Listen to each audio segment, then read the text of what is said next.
महीनों से E20 petrol को लेकर सबसे ज्यादा जिस नेता का नाम चर्चा में रहा, अब वही नेता अदालत पहुंच गए हैं और अदालत में उनका पहला दावा है, E20 से मेरा कोई लेना देना नहीं।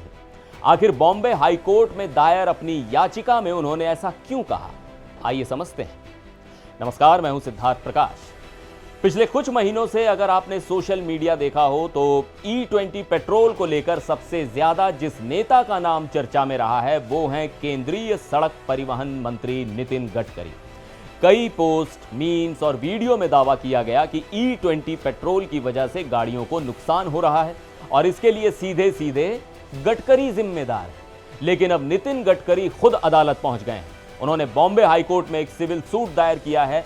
इसमें मेटा, एक्स, गूगल, केंद्र सरकार के कुछ विभागों और कुछ अज्ञात सोशल मीडिया अकाउंट्स को पक्ष बनाया गया है।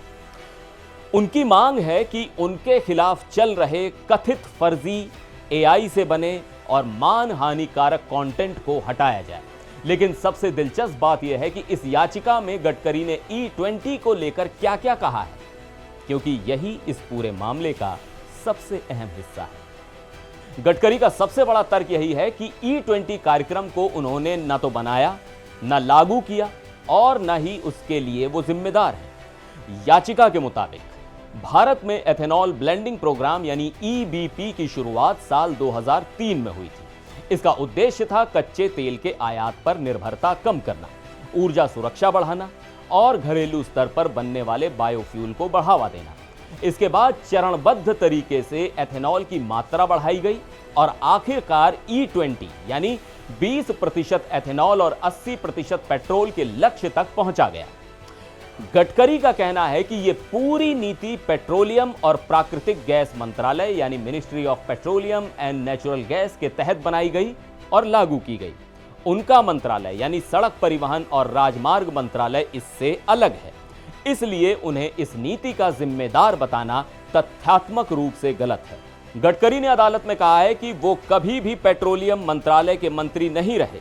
उन्होंने दावा किया कि E20 या एथेनॉल ब्लेंडिंग प्रोग्राम को लेकर उनके पास कभी कोई कार्यकारी, प्रशासनिक, नियामक, वित्तीय या नीति बनाने की शक्ति नहीं रही। यानी उनका कहना है कि जिस नीति को लेकर उन्हें निशाना बनाया जा रहा है उस पर फैसला लेने का अधिकार ही उनके पास नहीं था। सोशल मीडिया पर एक और आरोप लगातार लगाया गया।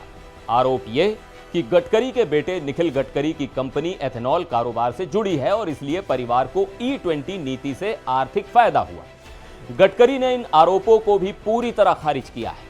याचिका में कहा गया है कि सोशल मीडिया पर ऐसे आरोप लगाकर यह संकेत दिया गया है कि उनके परिवार ने इस नीति से अनुचित आर्थिक लाभ कमाया। उनके मुताबिक ये आरोप आधिकारिक रिकॉर्ड से मेल नहीं खाते और उनकी छवि खराब करने की कोशिश है। एक दिलचस्प बात उनकी याचिका में यह भी कही गई है। गडकरी ने अदालत से कहा कि उन्हें नीतियों की निष्पक्ष आलोचना से कोई आपत्ति नहीं है। अगर कोई E20 नीति का विरोध करता है, सवाल पूछता है या सरकार की आलोचना करता है तो वो लोकतांत्रिक व्यवस्था का हिस्सा है। लेकिन उनका आरोप है कि कई पोस्ट में गालियां दी गई, फर्जी बयान उनके नाम से चलाए गए, AI से उनकी तस्वीर और आवाज बदलकर वीडियो बनाए गए और ऐसे डीप फेक फैलाए गए जो लोगों को भ्रमित करते हैं। उनका कहना है कि यह अभिव्यक्ति की स्वतंत्रता नहीं बल्कि मानहानि है। याचिका में कुल 26 लिंक्स का जिक्र किया गया है। इनमें कथित तौर पर फेस स्वैप वीडियो, AI से बनाई गई तस्वीरें, कार्टून, फर्जी उद्धरण और ऐसे वीडियो शामिल हैं जिनमें उनकी शक्ल, आवाज और अंदाज का इस्तेमाल बिना अनुमति किया गया।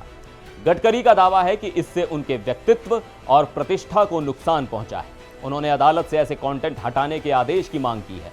साथ ही करीब 11 करोड़ रुपए के हर्जाने की भी मांग की है। अब यहां एक बात समझना भी जरूरी है। E20 पेट्रोल को लेकर बहस सिर्फ सोशल मीडिया तक सीमित नहीं रही। कई वाहन मालिकों ने पुराने वाहनों की अनुकूलता पर सवाल उठाए हैं। कुछ विशेषज्ञों ने फ्यूल एफिशिएंसी और कुछ मॉडलों पर संभावित असर को लेकर चिंताएं भी जताई। हाल ही में छत्तीसगढ़ के रायपुर में जिला उपभोक्ता आयोग ने एक मामले में मारुति सुजुकी को नई E20 कंपैटिबल गाड़ी देने का आदेश भी दिया था।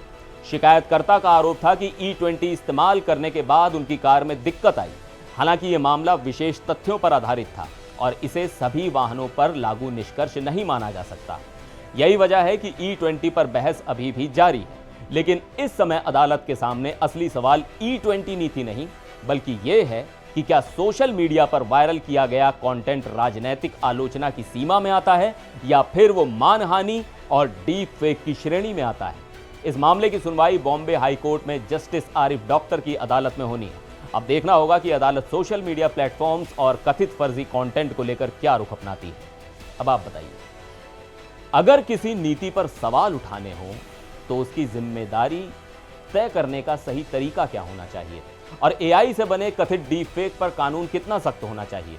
अपनी राय कमेंट्स में जरूर लिखिएगा। फिर मिलेंगे एक और वीडियो में। आप देखते रहिए NDTV इंडिया।